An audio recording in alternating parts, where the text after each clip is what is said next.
And hello to all of you who are out there watching. I know I won't have the opportunity, but I did want to share this information with you. A lot of folk that are inside this museum that have been memorialized. A.G. Gaston, which was one of the first black millionaires, it has his own corridor documents, and he also contributed to the civil rights movement and all of the activity that was going on here. Also, there's out front, there's a statue, a grand statue of Fred Shuttlesworth. Talk a little bit more about him in a moment. There is the actual cell where Dr. King was jailed and where he wrote the letter from the Birmingham jail. And I don't know, you can go to and Google it, but I gotta tell you, that has to be the most profound piece of literature, although it was a letter to the clergyman, because the clergyman had written a letter to Dr. King while he was in the Birmingham jail. Why was he here in Birmingham? Dr. King came to Birmingham because of the activity that was going on, the racism, the segregation that was going on in Birmingham, and that's where the protesters started. Dr. King was arrested right along with the children, who we'll talk about once we get over to Kelly Ingram Park. But Dr. King was here and got arrested at the same time that the children were arrested. So the clergy in the surrounding communities were upset and called Dr. King too radical, that he should not be meddling in this kind of business in Birmingham because he didn't live here. Well, I want you to read the letter that Dr. King wrote back to the clergy, and he called them to task. He said, "An injustice anywhere is an injustice everywhere." And that was so profound, but that was just a small snippet. If I could just quote the things that he said in that letter, it was just incredible. So I invite you to take a look at that letter. And I got to tell you, it changed me, the way you think, and the way that you feel, and then have a better understanding of what we're up against in the society. And then there's Fred Shuttlesworth, the hero. They bombed Fred Shuttlesworth's house, which was a parsonage attached to Bethel Baptist Church in Collegeville. They bombed his house. They said, "We got him now. I know we've got him now." And they threw a dynamite and blew the house up. And they said, "He's dead. I know he's dead." And here comes Fred Shuttlesworth walking out of the side of the house. He said, "I was just inside reading my Bible on the bed there when I heard this explosion." And he lived through it and continued his fight for equality here in Birmingham. So many pivotal stories that happen. When you talk about the Children's Crusade, I'm not going to talk about that in detail until I get across the street, and that'll tell you some more about it. And then just around the corner here, we're going to take you over there, 16th Street Baptist Church, where those 4 beautiful little girls were bombed and killed. It's an incredible history. And not only that, it's a very sad and morbid kind of history, but it's history that a lot of folk have forgotten. And then the impact of what that had, what that led to, the desegregation of schools, voting rights, and all of those kinds of incidents had to occur for the equality to take place. So I look forward to sharing that with you, and we're going to take a look at 16th Street Baptist Church and Kelly Ingram Park very shortly. So stay with us. We're here. Matthias is watching from New York, Kristen from Texas, Joel's reached out from Sydney, Australia, Shannon says hi from Ontario, Canada. Hi, Sharon. Michaela, always so helpful in letting us know what we're doing wrong and right. Thanks, really Michaela. Appreciate it. Reaching out from Germany. I think Michaela's in Cologne, if I remember correctly. Amazing. So your message is reaching people all over the world right now. So it's wonderful. We're so grateful to be here with you. It's my pleasure to share it with you. Absolutely. Gabo says hello from Barcelona. Thank you, Gabo. Hi, Gabo. So, wonderful. Thank you. We can, as we're building our audience now, they're tuning in. We'll take it as you wish. All right, all right. Well, if we have a moment, then we can leave and go next door and take a look at the park, and then go over. Our final stop will be at the 16th Street Baptist Church. And I think that would be a great place for us to conclude. And if you want questions, are you open for questions? Then, then you just ask these guys. Absolutely. And they'll come out with the questions on it. I can imagine that a lot of people don't want to interrupt you, but also are really happy to interact. Valerie says hello from Yellow Springs, Ohio. Hi, Valerie. I know Yellow Springs, Ohio. That's where Antioch College is. Oh. Yes. If you have a question for me now regarding where we are, because we're right at the Birmingham Civil Rights Institute, want to know a little bit more about it and how it started and why it started, certainly would be glad to answer those questions for you. I'm just going to pan down and let them see what the gate looks like right now. Absolutely, absolutely. To make it clear that the only reason we're here right now is because you got us in. That is a locked gate, guys. Locked gate. And it's a beautiful stairwell. I mean, it's really this fantastic building. I love this building. It's very accommodating. I've been at events where it was raining and kind of cold, and so people had to escort themselves down this stair. But it is very walkable, and it's very easy with the rails, so it's easy to access. Usually, this is where you end up coming in at entering and exiting is through these doors, and you go through these doors, and you'll see this wonderful greeting from a guide that will take you inside. You'll see a preliminary film that gives you an overview of what you're getting ready to see, and then you'll go down the corridor and you'll see this wonderful gallery and all of the artifacts that they have in here that were from the 50s and the 60s, how a classroom was set up. They'll show you a African-American classroom, and then they'll show you a white classroom, and you'll see the difference and the level of equipment that the African-American students had and then the white students had. Quite a bit of difference. It's kind of obvious as you look through this gallery in here. So you'll see some of those things. You'll see Rosa Parks. As I said, this is a Civil Rights Institute. So not only do they have artifacts and information and exhibits on folk who are in Birmingham, they have artifacts and exhibits on the movement, the Freedom Riders. I just said that the bus, the original bus that was bombed, dynamite thrown on it. You know, these people, dynamite was big during that time. The Freedom Riders were in Anniston coming down to Birmingham, and the Klan was following them. And they stopped the bus, and they threw dynamite on that bus, and those Freedom Riders had to scramble to take cover underneath the seats. Now what happened is that somebody, fortunately, at this time I say, well, I'm not a gun violent kind of person, but fortunately one of the passengers had a gun, and they fired out of the window, and that's the only thing that stopped the Klan from further attacking the bus. But they were coughing, and you will see how that bus was damaged and how they had to call for help. Now, fortunately, Jim, who was it? Siegenthaler, who was the Attorney General Robert Kennedy's assistant during that time, secretary, was following undercover that bus. And that's how they were able to get help, because he had connections and was able to get some help. They called Diane Nash, who was championing one of the cause, and they were able to get another bus to get these people to safety and back to Birmingham. Now, I said to safety, but if they're coming back to Birmingham, you know who they were met with?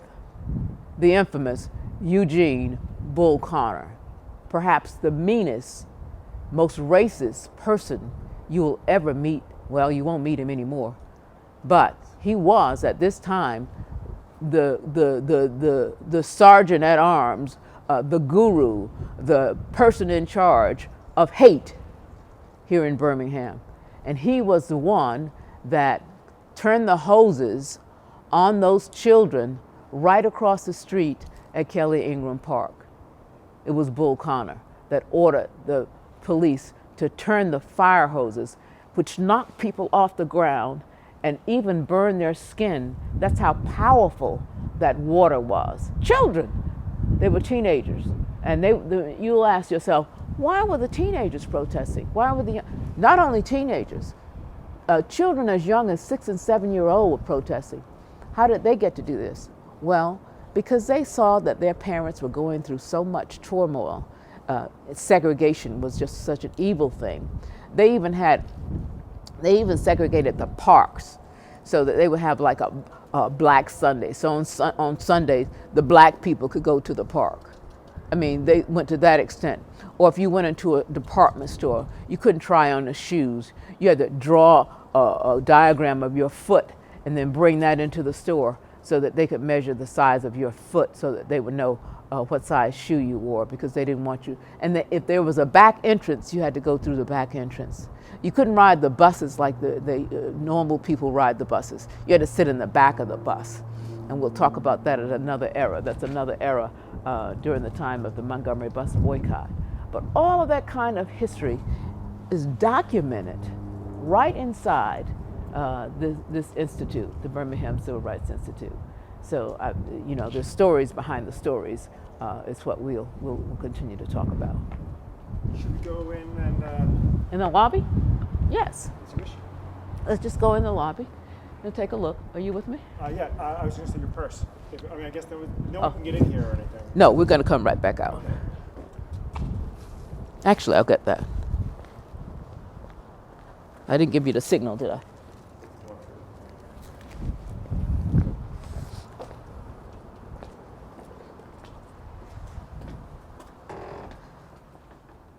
All right.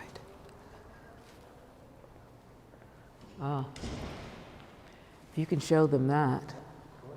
This is Fred Shuttlesworth. We're inside this sacred space, and it gives you an overview of what was happening.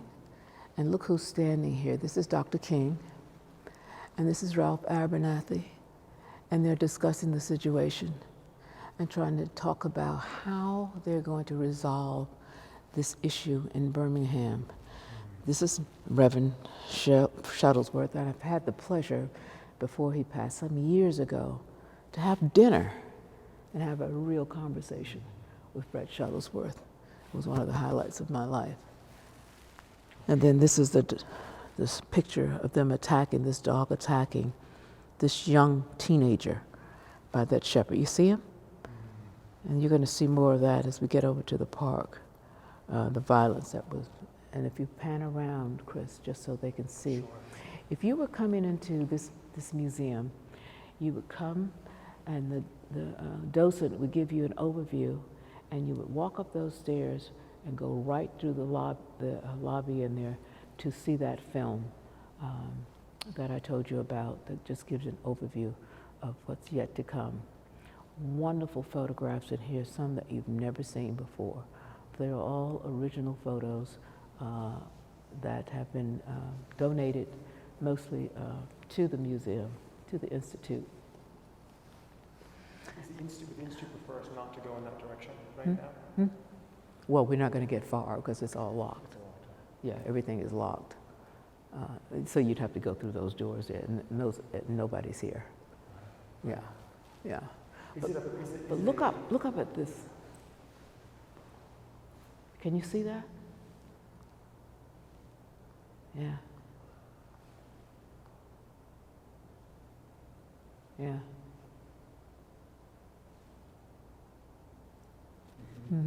Okay.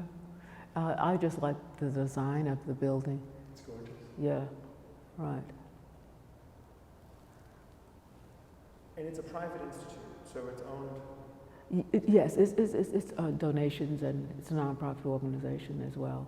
The city has contributed some money, some state tourism departments have probably contributed some money, but they're primarily based on donations. A little bit louder? A little bit louder, if you want to. Yeah. Okay. I didn't want to disturb anybody. Oh, no, I guess. Are we the only ones here? Pretty much. Okay. The security guard, Great. a couple staff members. Mark says hello from Armenian. Teague, who's back often. Teague, thanks for coming and joining us from Canada. Kelly Robinson is saying hi from Beaufort, where we were. Teague says this history is so important to our country. Absolutely. And it's absolutely true. Absolutely. We had the great pleasure of doing a tour in Atlanta. Oh. Gosh, I'm losing track of time. I guess it's a week and a half ago now. And we went to it was a tour of the Castleberry Hill district. So we saw where Dr. King was born, and also Auburn Avenue, where the King family had him and Mrs. King interred there. Very powerful. But doesn't give me the goosebumps that I have being with you right now. Oh, fabulous! Thank you. Absolutely. Yes. Now, we want to go down and go out across the street. Yeah. We're here for you. We're here to hear you. Whatever you want to take us to. Okay. So it sounds great. All right. Everything is great. Our crowd loves us. So it's easy. All right. All right. I have to figure out how we can get out of here. I think we're going to go this way.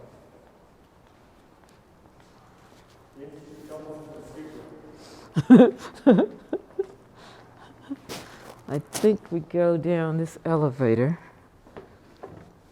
Let me call Wayne. Yeah, if you want to give him a hello, I'll just do a quick.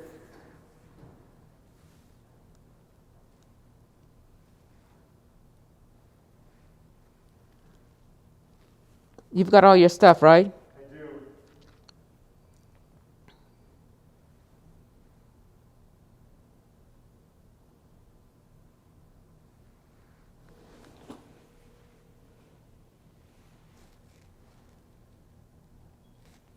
Hey, we're finished here. We're gonna go next door. Now, what do I do to get out? Okay. He's coming to let us out. Okay. Are you on pause? Or are you still Oh filming? no, we're live streaming. Okay. It doesn't.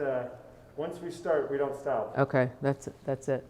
All right. Yeah, we're. Let's see if we can see. I show you something down this hall. Sure. Yeah.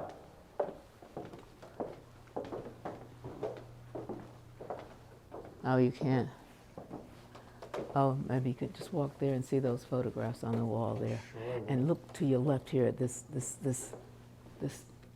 sculpture. Wow.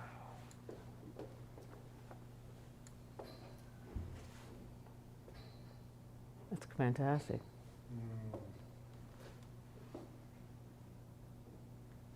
What are the normal? There you are. Hey, okay. So you said you're going to the park, or? Yeah, we're going to the park. Okay, come on. You're on stream. Oh, come on, we'll go downstairs. We'll go this way, Chris. Yeah, I'm following you guys. Okay. Okay. He's live. How's it go? Oh, we'll see. I don't know yet. I'm not on camera. I don't. But they can hear. We've got a hot mic, just so you know. Just so you know. They can't hear me. That's right. Thank you so much, Wayne, for letting us in. Really appreciate that. Thanks for And he's going to let us out. Okay, I'm gonna let you out this way. All right. We're leaving the Birmingham Civil Rights Institute, people. I might take the stairs rather than the elevator, only because I fear the Oh, elevator. you think you'll lose? I think the elevator could make it be that I Okay. end up losing you. Yes, I can we go. can go downstairs. Okay. You pick them right up. Okay. Yeah, is that okay? I mean, you guys don't have to take the stairs. No, I'm all right. We don't mind. Thank you very much. My Fitbit is counting my steps. Yeah. Is this it, Wayne? Yeah. This is right down in the elevator. You wanna go out the back door, or you wanna go outside? Outside.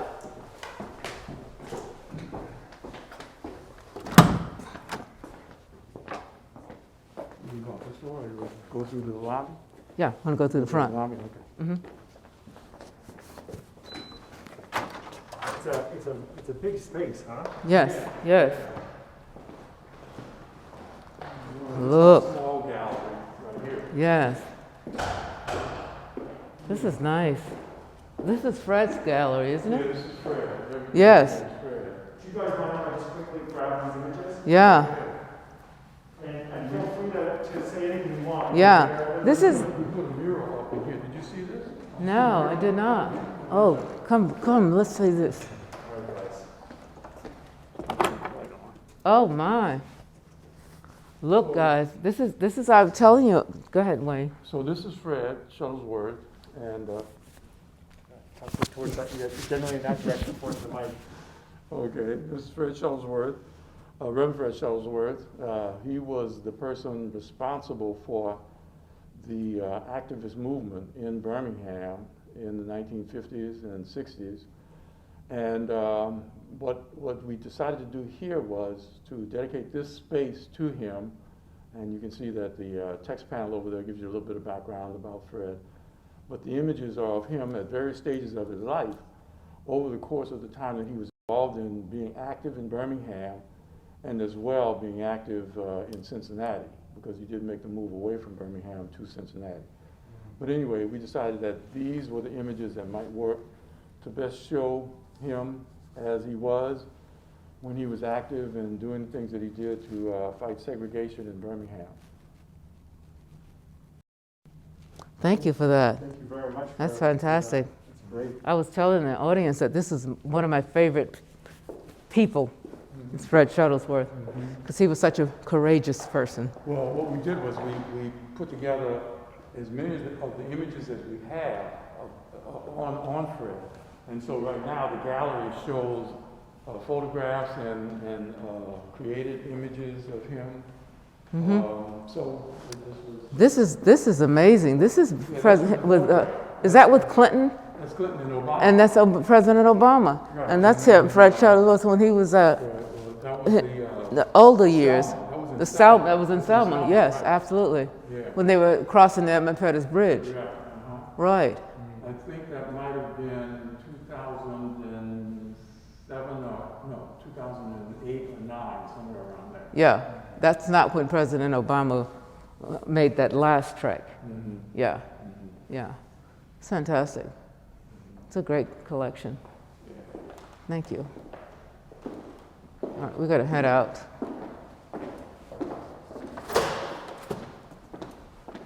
Fantastic. Thank you, sir. Hi there. Really, part of the problem with American history is that I had not heard his name before. A lot, yeah. And until I made this, I started making this trip and doing this live stream, I'd never heard of Robert Smalls before. Okay. And his story of, stealing a Confederate steamer, putting everything at risk. Right. And basically freeing himself during Right. the Civil War, Right. and then becoming the captain of that steamship to Right. fight against the Confederacy. That's right. That's right. And then going on to serve 6 terms in Congress. Yeah. And how did I not know this man's story? Right. Because it's not written. Exactly. It's not in Because history if books. If you cut out the history, That's right. then you don't learn about the people and the importance. You steal the heroes That's right. from history for people. That's right. And That's that's right. just Yeah. really painful. I know. Sad, Absolutely. because you're being lied to, basically. Yeah. Yeah. Absolutely. Absolutely. But Okay. thank you guys so much for, You're thank welcome. you Yes, for having this. yes, Thank you for yes. being here and doing this. Thank you. Amazing. Thank you, Chris. Great Okay. work. Take care. All right. We're going to go right on across to the park. Great. Thank you. Appreciate you. Thank you. I would usually jump to grab it, but it's definitely. All right. Yes, I will. Thank you. Okay. We're going to go this way and walk over to the park.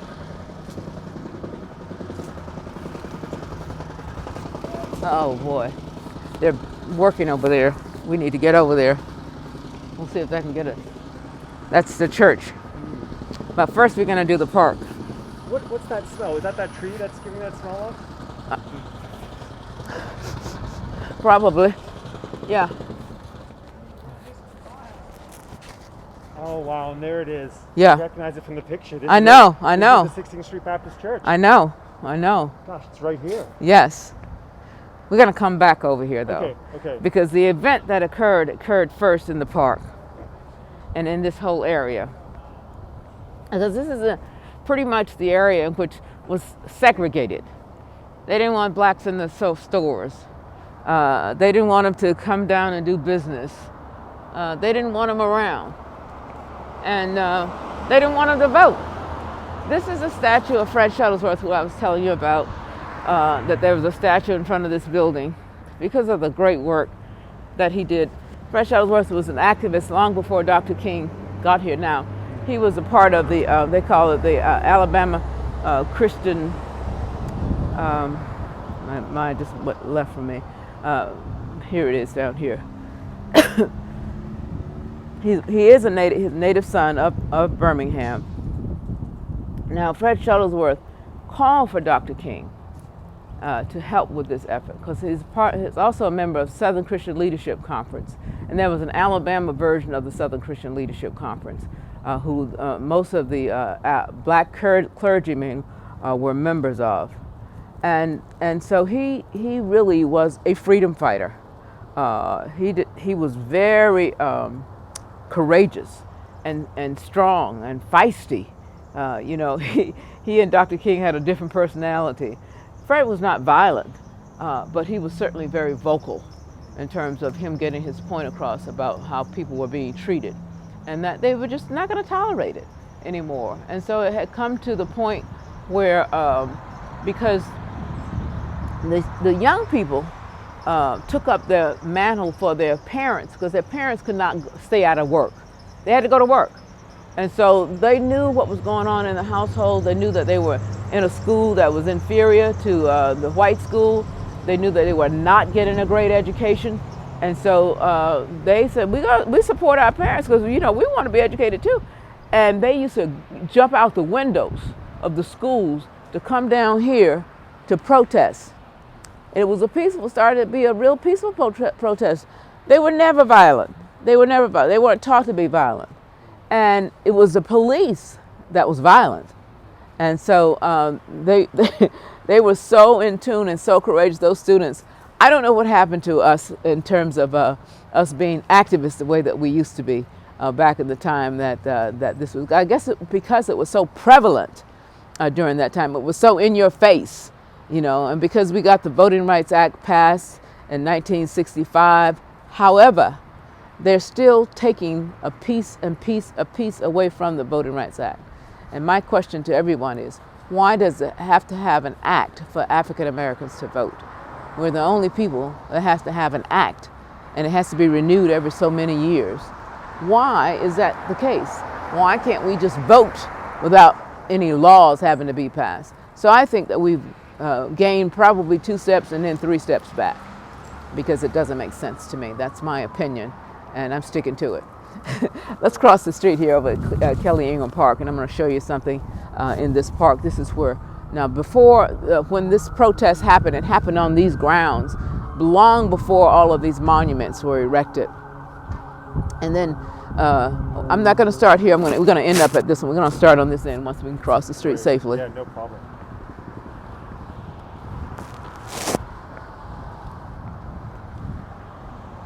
And this is a public park, and it was dedicated to the movement itself, and that's when they started to erect all of these monuments in this park. And it shows how the young people, the children, were attacked. We're going to talk about that in a minute. I won't take too many views of it then. Okay. Now look at this title, Place of Revolution, which is when the crusade was, and reconciliation. Now that's a big word, reconciliation. We're going to talk about reconciling with all of the ills that took place in Birmingham. They even started to call Birmingham Bombingham, because all of the many times that they were bombed. Fred Shuttlesworth's home, where he lived, was bombed. Dynamite. 16th Street Baptist Church, bombed. The bus in Anderson, bombed.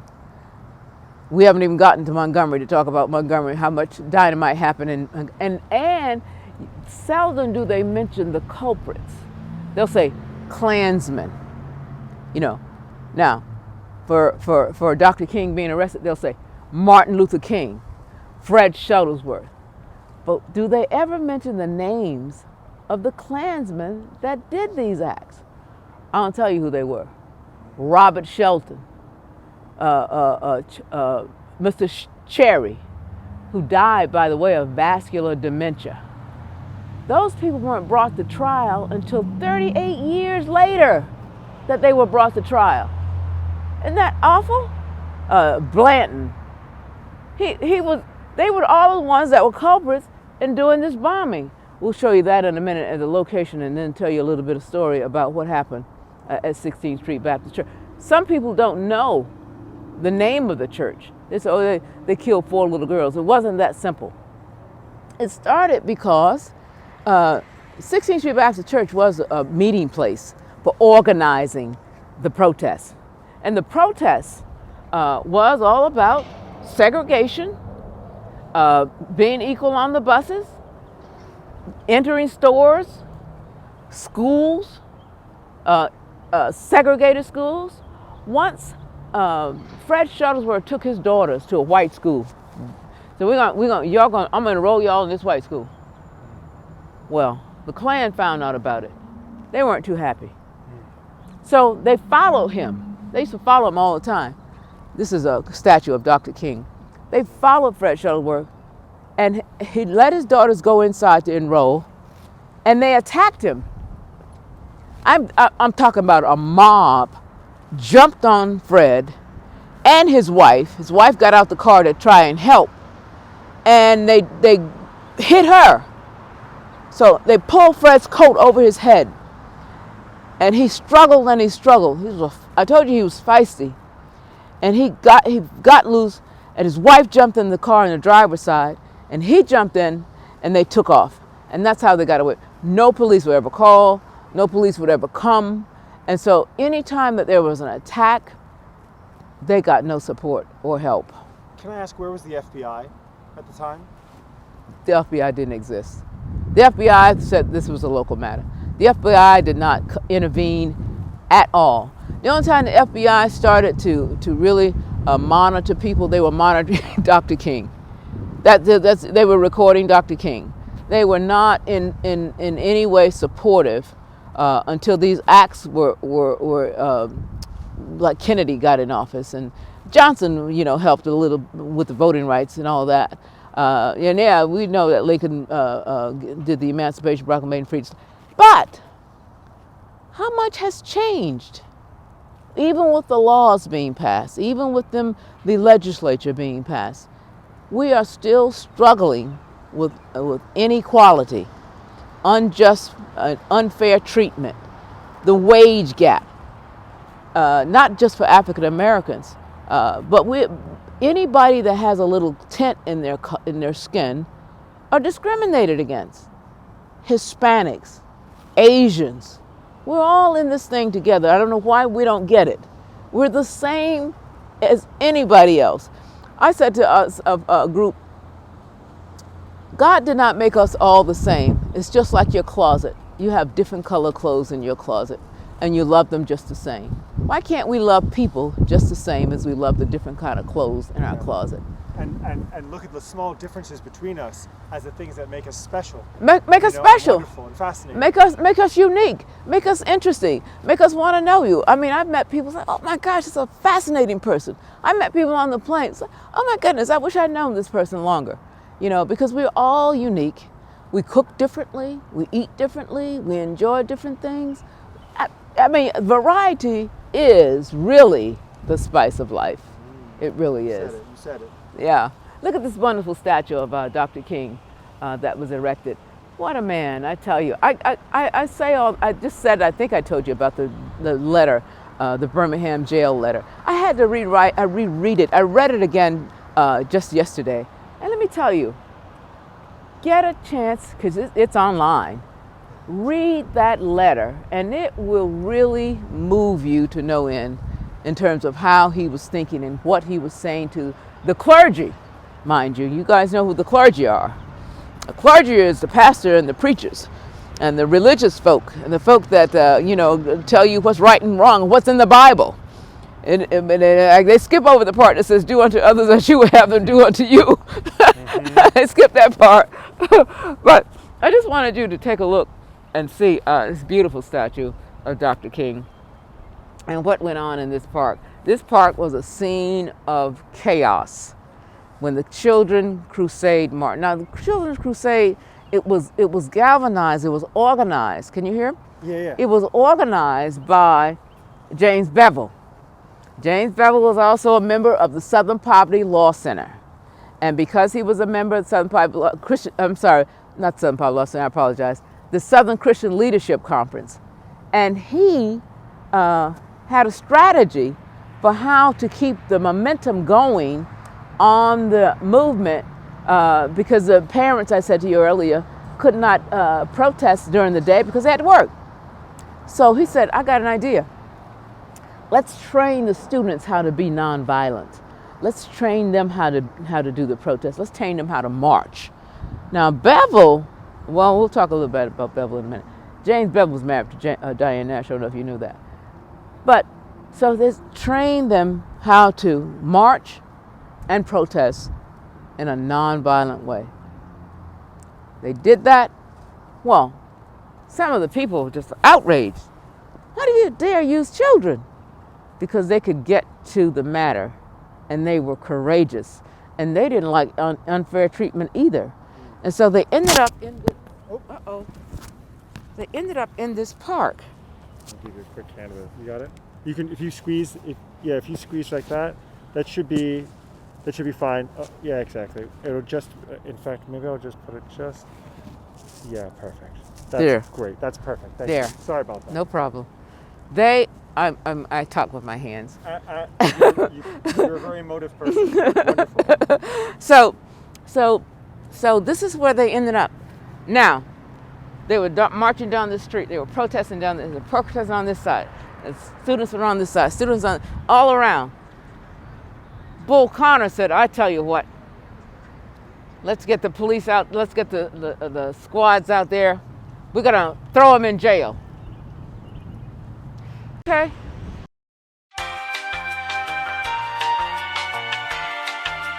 Take me in the paddock wagon.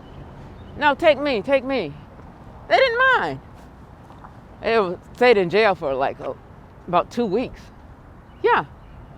And so the next time when they took that group of students to jail, there were another group of students. People were coming from all over this place, coming to this park to protest. And that's when Bull Connor said, we'll get them. He took the dogs out and the hoses. And he turned the hoses, as I said, on those children.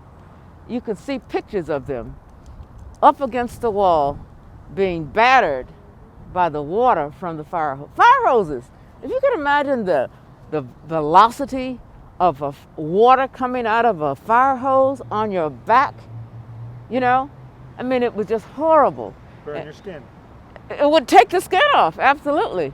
And it would knock some people down, you know, because we're talking about children who are not really heavy or anything like that, weren't strong enough to endure that kind of treatment.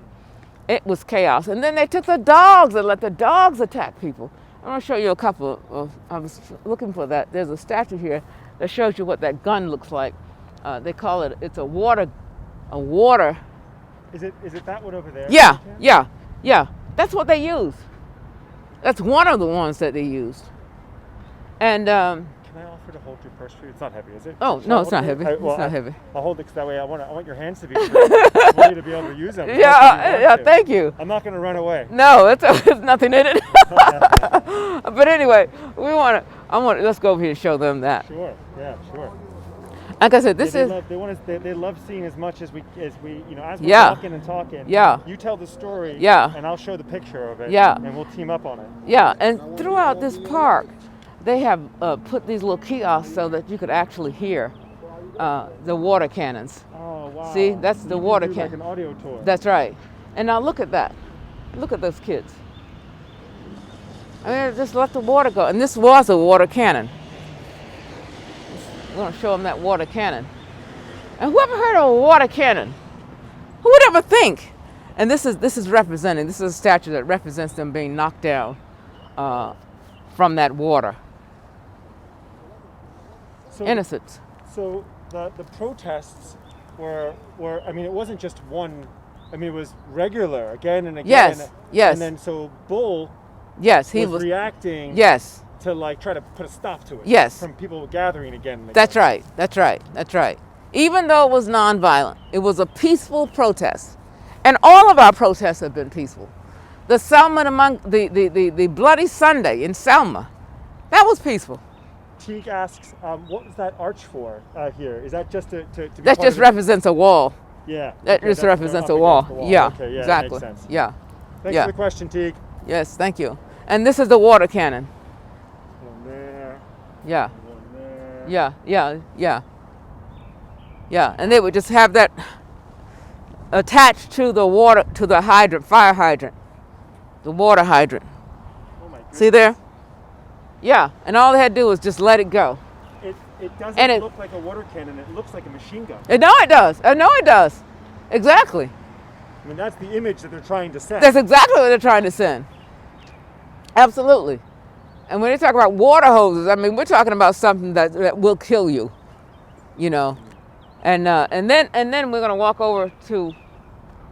around here. Let's go across this way. Yeah. I'm gonna show you the statue that they erected, representing when they had the dogs attack. Now, not only did they do the water hoses, I mean, they were so. Now we're still talking about children, teenagers, unarmed, no defense, other than them being able to run as fast as they could to get away from all of this. Anne Frank quote there looks like. Yeah, it's a great quote. How wonderful it is that nobody need wait a single moment before starting to improve the world. Anne Frank, and she was only 15 when she wrote that. And I don't know if some of you read her diary or not, but talk about literary. Amazing. Yeah. We're gonna go right through this way. And this is, like I said, a public park, and you'll find all kinds of situations here. But it's a beautiful park, and it was open. So, you know, what better place for it to be? And then what better place for the Civil Rights Institute, which you can see from here, Chris, to be erected. Yeah. Because it does document all of the events that occurred on this block. It's occurring to me suddenly with the Anne Frank quote there that it's persecuted human beings that most accurately explain and express the human condition. That's a fact. Yeah, absolutely. Oh no, we're approaching that statue that depicts. Show this circle here. Oh yeah. Revolution and reconciliation.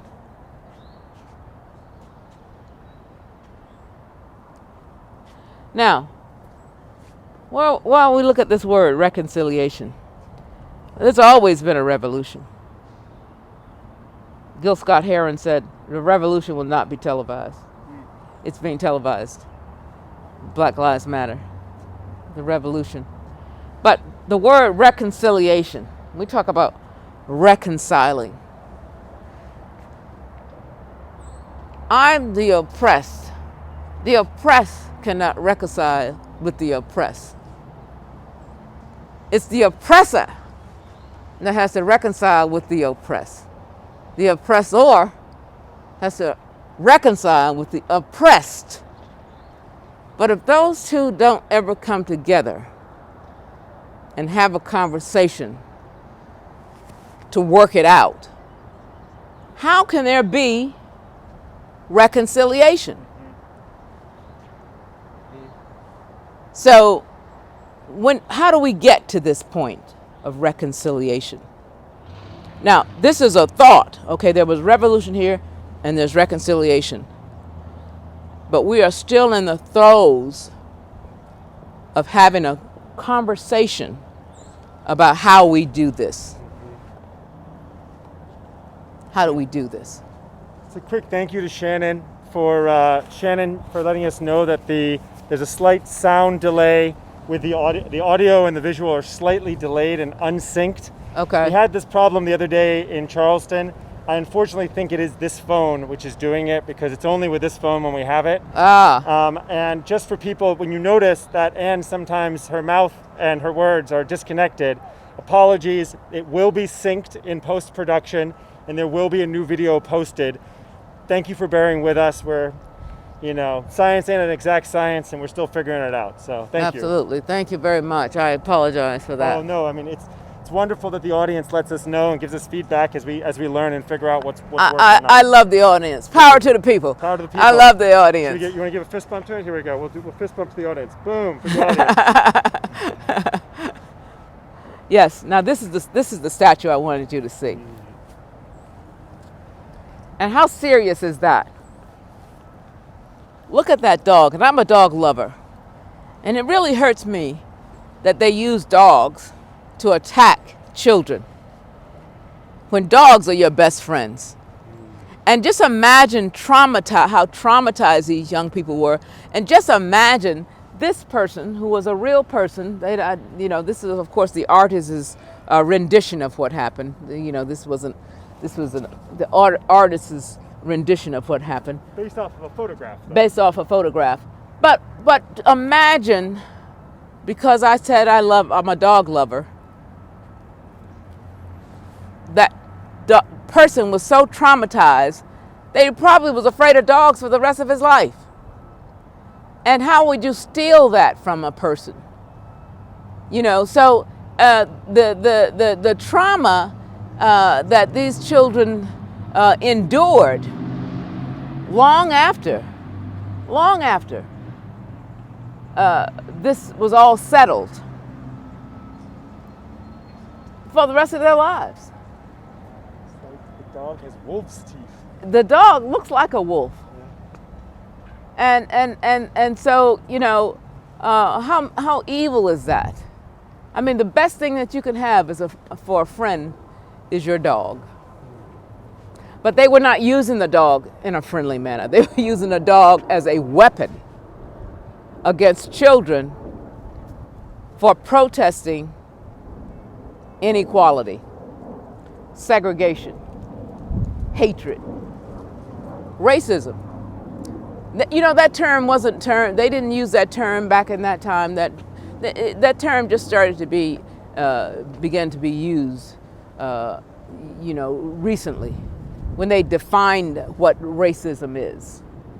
Racism has existed. Now they say, racism.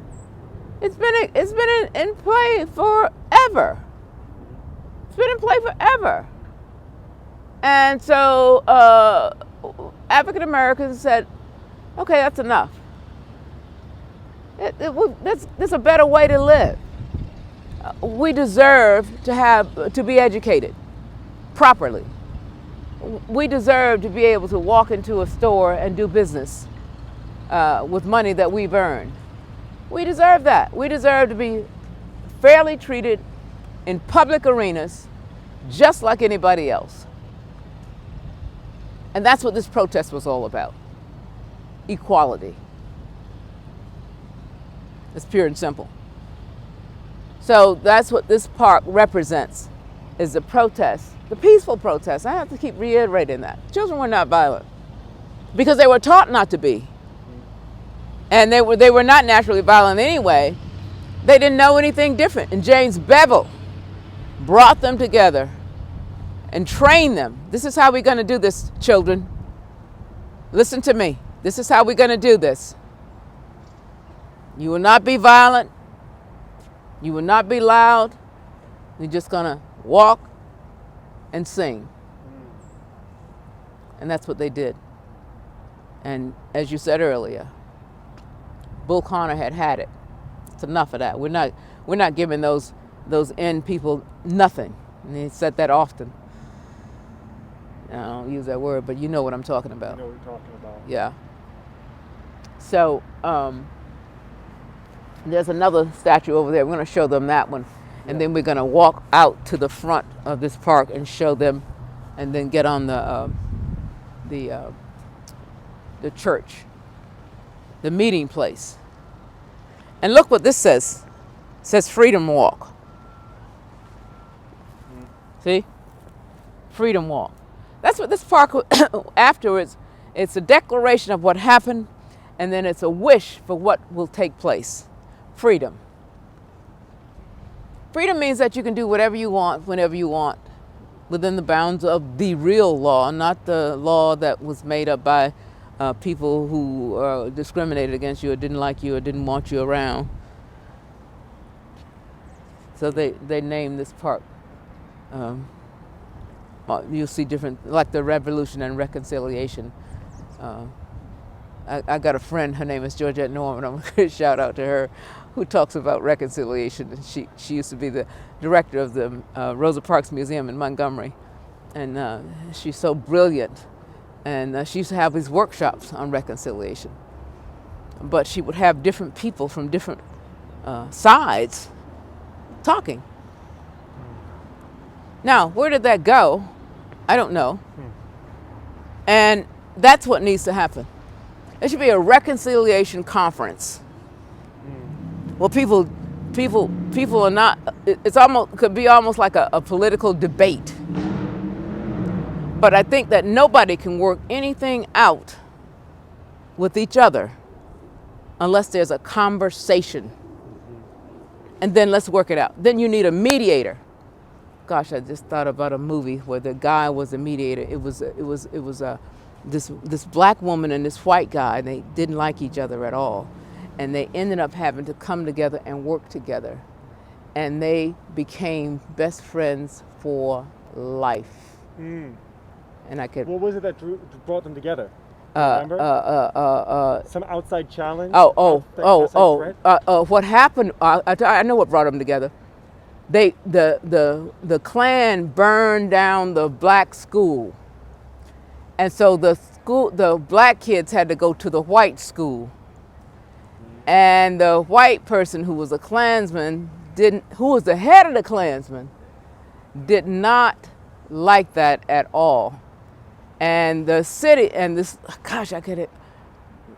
I'll get it. I'll get it. Back to you. I got to come back to it. We're gonna, a lot of the things that you've been talking about, I'll post later on in the comments. Okay. Like a link to Dr. King's letter from a Birmingham jail. Okay. I'll link to that. Okay. And anything else as I watch this again. Okay. I'll make sure to go back in and, Okay. and do the links to it so people know what we were talking about. Okay. Okay. You know, I have a connection to it. Okay. Well, this woman, so they put them on a panel together, on a committee together. This black woman and the Klan leader. And he had a child that was autistic, was sick. She had to care for that child at some point in the story and got him the help that he needed. Eventually, they came together. But the Klansman had to vote against his people for them integrating that school. And those two people, the black woman and the Klansman, I should say ex-Klansman because they kicked him out, were friends for the rest of their lives. That's amazing. That's reconciliation. Right. It's funny, you touched upon how, like, since the civil rights movement and, you know, and the sacrifices that people made to get change done in the early 60s, it feels like we've been backsliding. And then you also invoked Abraham Lincoln early on and the Emancipation Proclamation, but also after that we had Reconstruction, and that was the backslide again. Exactly. So, you know, like Robert Smalls, Right. he stopped becoming elected because black people lost the right to vote in South Carolina. Exactly. Right? Right. And if they had the right to vote, you see what happened. Right. And it's hard for, in my generation now, not to feel like we've been backsliding ever since. And that the lessons that we learned in the civil rights movement in the early 60s are lessons that we have forgotten. Right. And only then relearn now because of great tragedy. Correct. And hence Black Lives Matter and the protests Yes. against police violence. Yes. And there seems to be a pattern. Yes. I don't know. Absolutely. It seems there's a pattern here. Absolutely. You're absolutely right. Now, this is just another depiction of dogs, I guess, being harnessed. This is really just a... This is terrifying. Exactly. Actually. Exactly. And how horrific the dogs were and them holding them back. No. Go ahead. It's hard for the audience to get a feeling for this, I think. But this is the path that we're walking on in this park. And I feel afraid to walk through this space. Yeah. Because that's what it's evoking. Yeah. Like Yeah. these dogs on leashes trying to get me. Right. Exactly.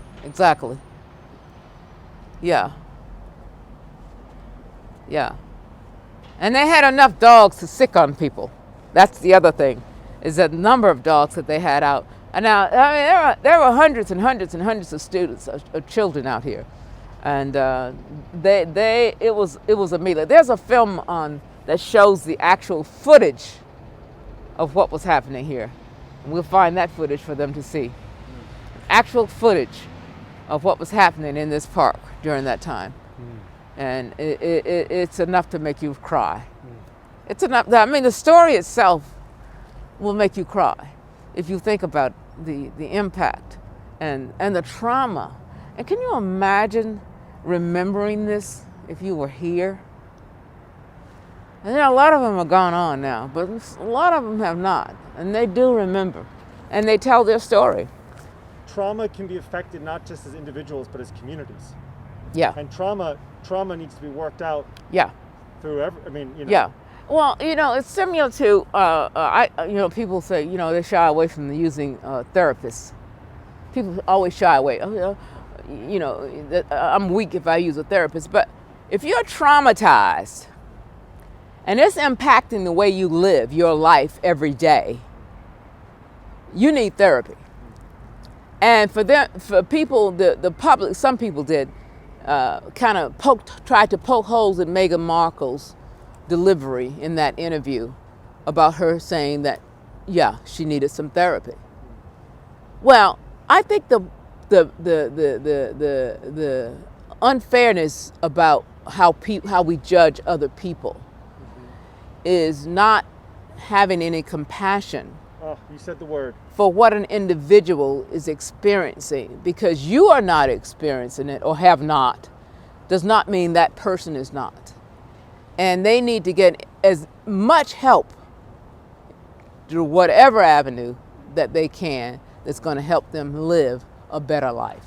Yeah, you said the word, you used the compassion word, and that's it, is that stories like yours and stories about, ultimately travel and tourism, when people go and visit other places, right, unless they're a sociopath, right, it's impossible for them not to have compassion, right, when they step into other people's shoes. Exactly. And they get a feeling for it. Exactly. And I don't believe compassion is something that we get at birth as human animals. Right. Right. We can become human beings. Right. And be taught compassion. Yeah. And if you don't, you might never have it. Yeah. Exactly. Yeah. So important. Yeah, it really is. It really is. To your point of therapy, my degree was in psychology, so I'm a big believer in it. I think that like every once in a while, we all got to carry our stuff. Yeah. And sometimes it helps to have a mind Sherpa. Yeah. To help you carry some of your stuff and help you figure out where you're headed on it. Help you sort it out. There's only so much talk you can have with yourself in the mirror. Yeah. And so the only way that you can do that is sometimes seek professionalism. Totally. So I have no problem with that. I think anyone that goes to therapy is brave and is doing is just saying that they, at the end they got to still carry their own weight up the mountain, but the therapist can help with some of the guidance, on that. Listen, you don't rock climb without a rope. That's it. So that's what the therapist is your rope. That's it. So, but look in front of us, people. That is the 16th Street Baptist Church. And I saved that this part for now because the protests here, the Children's Crusade, in this park and on these streets, surrounding streets, people came all over. They were all over the streets, all over the place, and they convened right here in this park. Now, that was in May 1963. They did meet the parents and the leaders, Dr. Shuttlesworth and Dr. King and James Bevel and Ralph Abernathy. That's another name that's not mentioned a lot. Everybody knows Ralph Abernathy as being Dr. King's best friend. But Ralph Abernathy was also an activist as well in the movement, just as much as Dr. King was. Now, the reason that Dr. King became who he is, or who he was, I say who he is because he still lives. The reason is that Dr. King was gifted. I venture to say he was anointed. I venture to say that because I don't know anyone to this day that can speak and voice even what you're feeling as beautifully as Dr. King did. It's incredible. And he had to have the gift to be able to do that. Ralph Abernathy did not have that. And let me go way back to where I say that about Dr. King because in the 50s, in 1955, during the Montgomery bus boycott, I know you're going to be to Montgomery, but I just want to tell you this piece. When they were coordinating, we got to do something about this segregation on these buses. Edie Nixon and Joanne Robinson and Rosa Parks and Rufus Lewis and the surrounding community says, we got to do something. They decided when the day Mrs. Parks was arrested, okay, this is it. I'm not going to tell you the whole story, but this is it. We're going to boycott the buses. They decided they needed to have somebody be the spokesperson for this movement, to approach those white people so they understand where we're coming from. We need somebody to talk for us. Rufus Lewis, we should ask my pastor. He's a young man, just got from Atlanta. We just hired him, just brought him in. Reverend King, Reverend Dr. King, Martin Luther. Preaches beautifully. He's new, he's neutral. They asked him because he was so eloquent with his words. And the movement caught on once he accepted it, first of all. But once they heard him at that first mass meeting that night at Holt Street Baptist Church, they were all in. They were all in. Don't ride those buses on Monday. No, sir, we're not riding those buses. Did you hear Dr. King speak? Did y'all hear him? They were so psyched, as you say, about following this man's direction because of the way he spoke to them. So the soldiers around him, I call them soldiers, the Edie Nixons, the Ralph Abernathys, the Andrew Youngs, the John Lewises, they were with him all the way. Now, John Lewis wasn't in the Montgomery bus boycott, but he joined Dr. King later. As a matter of fact, Dr. King was John Lewis's mentor. He wrote a letter to Dr. King. He said, I'd love to meet you. Dr. King invited him to Montgomery to meet him. And he was a disciple of Dr. King from that day forward. He mentored John Lewis. I've met John Lewis a couple of times before he passed, and I have his book autographed by him, Walking with the Wind, another outstanding piece of literature that you should get. And I attended his funeral in Troy. Let me tell you just a tidbit before I go to the back section of registration. When John Lewis was a young student, he wanted to attend Troy University down in Troy, Alabama, which is his hometown, a little ways from there, but right there in Troy University. They would not let him enroll. All right, fast forward to 2 years ago, John Lewis died. We had his funeral at Troy University. They gave him an honorary degree from Troy University. They took a Confederate Klansman's name off a building in Troy, Alabama, in Troy University, and put John Lewis's name on the building instead. Isn't that poetic justice? So it comes around. The unfortunate thing is that they do all of these things after the person has gone on to glory. But the life and times of these people who were in the movement is just incredible, and I My sorrow is that they are not with us, and that there's no one that has taken their place in on the scale in which they did, in the scale on which they stood. We just don't have that drive and that leadership toward justice anymore. We just don't. Yeah, the emotion and the need and the commitment. But it needs leadership. It needs leadership to focus it. Right. And it felt from what you were saying, what I really took from that was that the intention, the energy, was there waiting, and Dr. King came in and led it and directed it and focused it. Right. That's right. And that was his power. That was his power. That was his gift. That was his anointing. Yeah. Now. So I don't mean to be putting words. I'm speaking what I'm getting from it. That's okay. That's what you should do. Yeah. That's what you should do. Because look, the only way that you have understanding is that you get the understanding.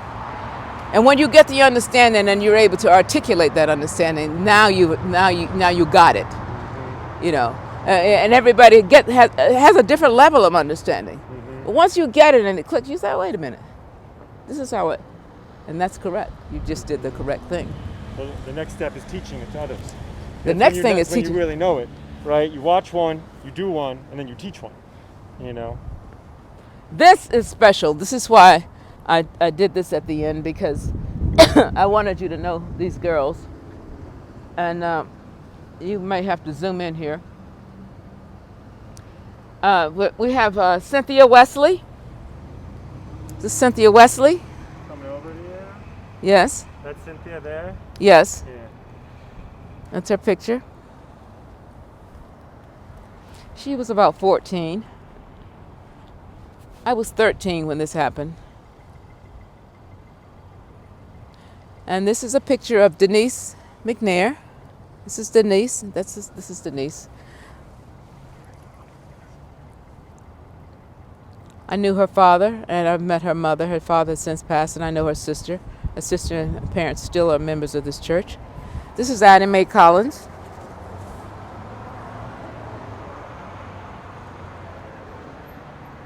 And this is Carole Robertson. And a lot of folk don't talk about Virgil Ware, who was not in the church that day, but he was riding his bike right outside, and the impact from the bomb killed him. Oh. Yeah. And he was in the church as well. And Sarah Collins was the secretary. She was acting secretary. She was answering the phone that day. And the only thing she said she remembers them saying is, "You have 3 minutes." Yeah.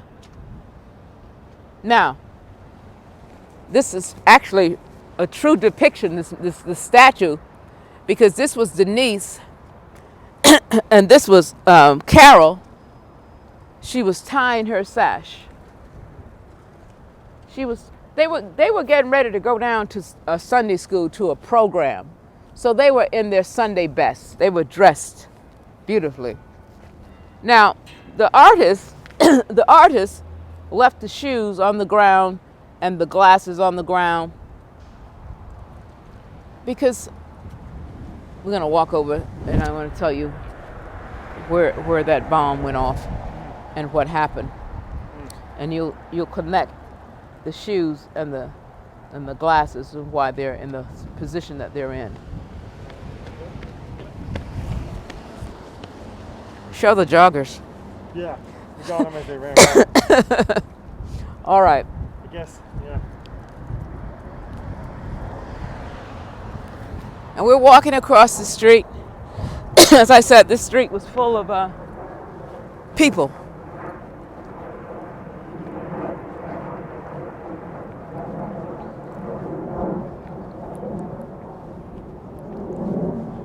And we're going to go up on the steps. Let's do it.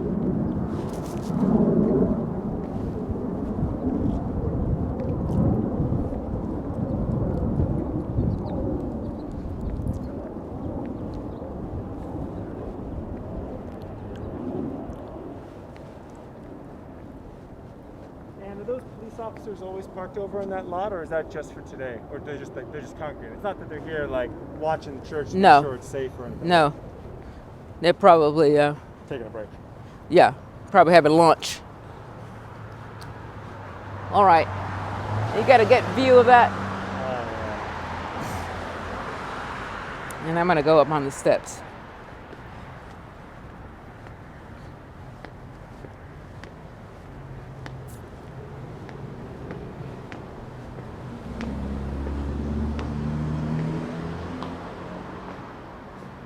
This church is also, this is 16th Street Baptist Church. Welcome. I wish I could show you inside, but I'm going to send Chris a photo of the sanctuary, which is absolutely stunning. This is also a National Historic Landmark. This is where you're standing, as well it should be.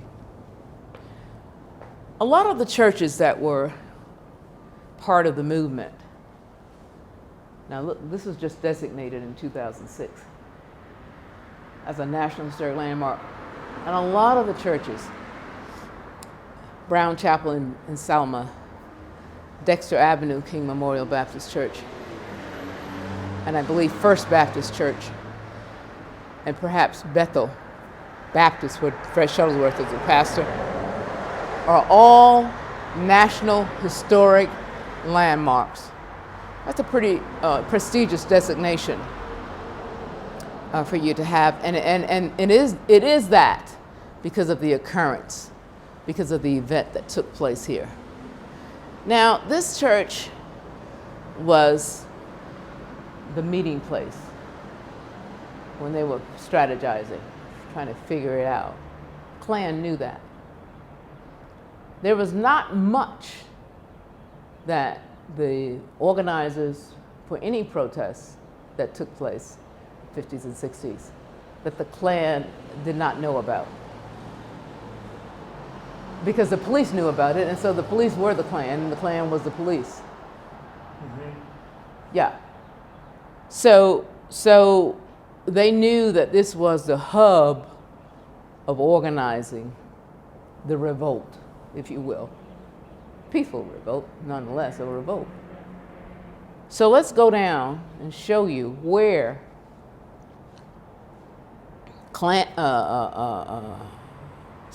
what's his name?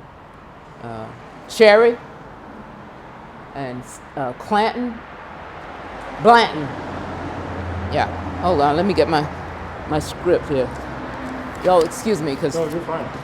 Oh, I'll look at something else for a second. Okay.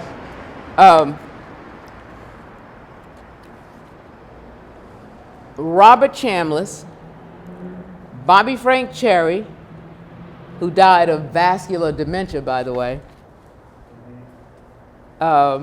they were the culprits that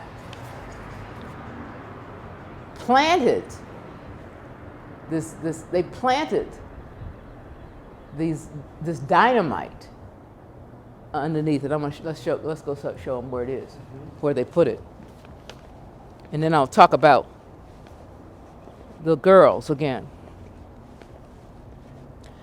Now, you could very well imagine Sunday morning, I remember getting ready for Sunday school, nice little dress on, tan leather shoes, white lace socks, a ribbon in my hair. Everything was just right. You know, one of the main days that you dressed up was on Sunday morning. So you're all set, you're ready to go. Downstairs, there's a spiral staircase in here. And you're just kibitzing with your friends, just hanging out with your friends, and you're talking, and can you tie my sash? She ties her sash, and they're talking. And let's come around this way. Not thinking, knowing, having even an understanding of violence. You're having a great time. It's Sunday morning, and all's right with the world. Because you're in church, you're having a great time. Just about in this area here, just about around in here, where they tucked the bundle of dynamite with a timer set to go off at a certain time. That's when they called the church and said, 3 minutes.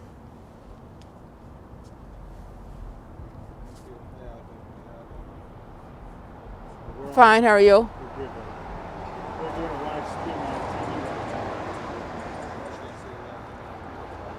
I don't have any money, honey.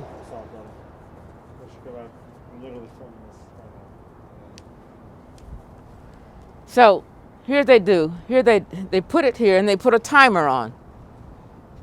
Now, one of them said, well, you know, we didn't really mean for that to happen. We didn't want it to go off.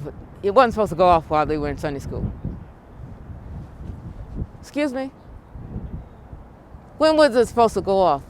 And when is there a good time for a bomb to go off? So these little girls are upstairs getting ready to come downstairs, and just as they started to descend the stairs, the bomb goes off. The whole community heard the bomb, and they gathered. And the melee, the madness that they saw when they arrived here, all of this was gone. All of this was destroyed. That window was shattered out, the front window over there. You can't see it from inside. You have to come back when we can get inside to see that window. It was unbelievably devastating because the girls were pretty much had been blown together. One of the little girls' head was decapitated in that explosion. That's why I said that with those shoes, because their stuff was everywhere. And they had no chance, no opportunity. They didn't even know what had happened. They were gone. And can you imagine your parents hearing the explosion and running to find? It was total chaos over this whole block. I told you Virgil Ware was on his bike, just riding by that Sunday morning, and it hit him, and he was killed. That's why they mentioned him on the statue. So this is again another monument dedicated, and they list now. If you notice, whenever you Google this, they will list their birthdays. Addie's is coming up in April. Denise just had hers in November. Carole Robertson is again. Look how many in April, except Carole's, Denise's. We call her Denise. Their birthdays are coming up. 1949. They were a year older than I am. They would have been.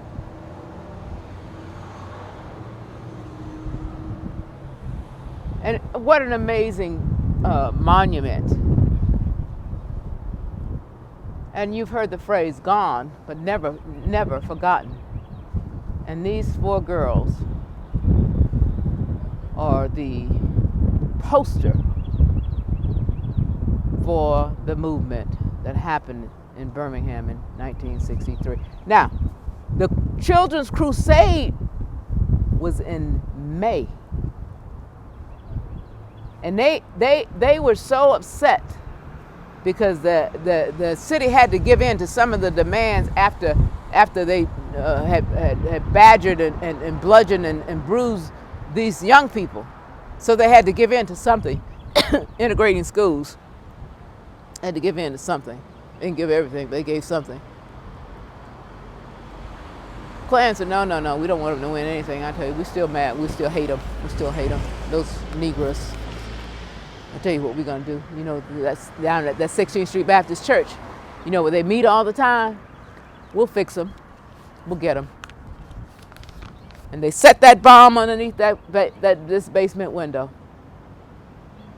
and killed those five, including Virgil, children. Blinded Sarah, because they have Sarah on there too, blinded her from the debris because she answered the phone. She was right there when it happened. She had no idea what had happened. She was knocked unconscious. I've heard people say she said, she wished she had gone with them. It's your guilt conscience. You just feel like you could have done something about it, which you cannot. But the story, the history, and look around you. If these monuments and this institute and this park did not memorialize and document what occurred in 1963 on this block, this area, you would never know it by looking around you. No. You would never know it. Birds are chirping, traffic's going. I mean, I know you try to move on, but the only way we can move forward is recognizing our past and acknowledging that it did happen and that we need to do something about it differently than we have done. We need to become the better for it, not the worse. The insurrection on the on America's capital was reminiscent of the violence that is invoked on justice. It was an assault on justice. I mean, if nothing is and then the contradicting, for you to be angry about Kaepernick kneeling, which wasn't even about the flag, but you say you hold the flag so sacred, and you vandalize the Capitol, the United States Capitol. How hypocritical is that? You don't care anything about the flag. They were beating police officers with the flag. Right. So, America, America, America for me. My heart is going home again, and there I long to be. I don't know. I love America. This is my country. I was born here. Somebody asked me one time, I was on a tour, and they said, "Oh my God, you were treated so badly in Alabama. Oh my goodness, why didn't you leave?" I said, "Leave my home? Why would I leave my home? I was born here. I was born in Alabama. I was born in the United States. I was born here. It's my home." Mm-hmm. Like, fight for your home. I fight for my home. I live here. I'm not going anywhere. I've traveled, not extensively as I want to, but I'm always coming home. And home is where the heart is, and my heart is here. It's hard also not to feel that the story of America is the story of the African American. That's a good point. That's the truth. That's the point. Of all of them. Here's this that truck. Guy's loud enough that he'll block our volume. I know. He's big enough. I know. He's a big truck. That's the whole point. We are all Americans. We live here. Can't we just get along, like Rodney King said years ago? Why can't we just get along? Mm-hmm. Love one another. Yeah. That all men or all people are created equal. We're all created equal. And until that's true, it makes the Constitution, the Bill of Rights, they're just hypocritical. They're just a piece of paper. Yeah. It's just a piece of paper that some guys made up. Yeah, absolutely, absolutely. Dr. King should have written the Bill of Rights. Right. Imagine that. Yeah. Yeah. Well, Chris, that's about all I have. Oh my gosh, it's been an honor. Thank you. And a pleasure, and I don't have words. I'm touched. Thank you. Thank you so much, guys. We're gonna start wrapping up now. So if you want to say goodbye or you want to say thank you, this is the time to do it. You've seen the donation link in there, and to sweet a woman to pitch that and explain how, but you guys know how this works. I don't think anyone could say that this wasn't worth paying for, and if you can afford to, then it's great for you to support this really special day. I'm incredibly grateful, Anne, for you taking us through this. And if people want to come and do another tour with you, yes, they can come and they've got the link on our in our posting, yes, to you, yes, to Triple E Services, yes, Triple E Group Services, yes, and that's how they can be in touch with you. Absolutely. Okay. Absolutely. I'd love to hear from you. Love to hear from you. Thank you so much. Thank you for joining us. All right, I'm going to come around with you. All right. And let you. It's always what I like to let you do is, if you wouldn't mind, as we say goodbye to people. Goodbye, Michaela. Goodbye, Michaela. Goodbye, folks. Thank you so much for joining us. Thank you, Teague. Always a pleasure to see you back here again. Bye, Teague. Thanks, Rebecca. Thank you Hi, so Rebecca. much. Thank you. I appreciate that very much, Rebecca. Thank you. We really appreciate you guys. If you want to reach up and just see where that button says end up there in the top right-hand corner, if you press that, that'll turn us off. All right. Bye now.